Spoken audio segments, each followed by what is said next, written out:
his inventing started at a young age. As a youngster, Baird facilitated easier communication with a few of his best friends by setting up a rudimentary telephone exchange from his bedroom.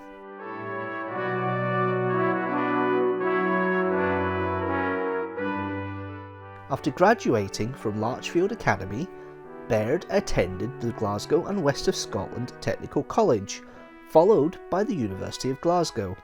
It was during his college years that World War I broke out, forcing Baird to suspend his studies. Because he was plagued by health problems throughout his life, he was deemed unfit for active duty, so he took a job as a superintendent engineer at Clyde Valley Electrical Power Company.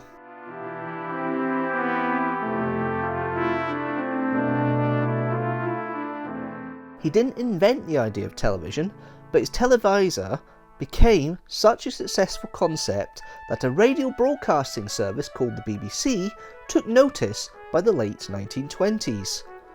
Building upon the work of many scientists who had developed different versions and components of the television set before him, Baird used whatever items he could find to begin building a prototype for his mechanical television, including an old hat box, some bicycle lights, a pair of scissors, darning needles, glue and sealing wax.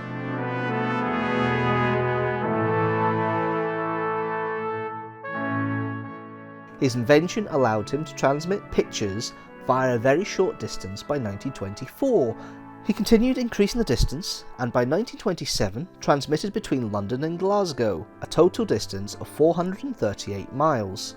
He then did the first transatlantic broadcast from London to New York in 1928.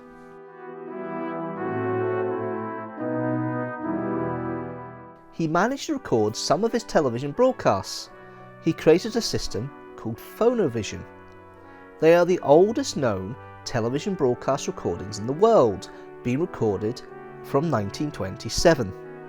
He linked a large scanning disc to a record-cutting lathe which could record a 30-line video signal.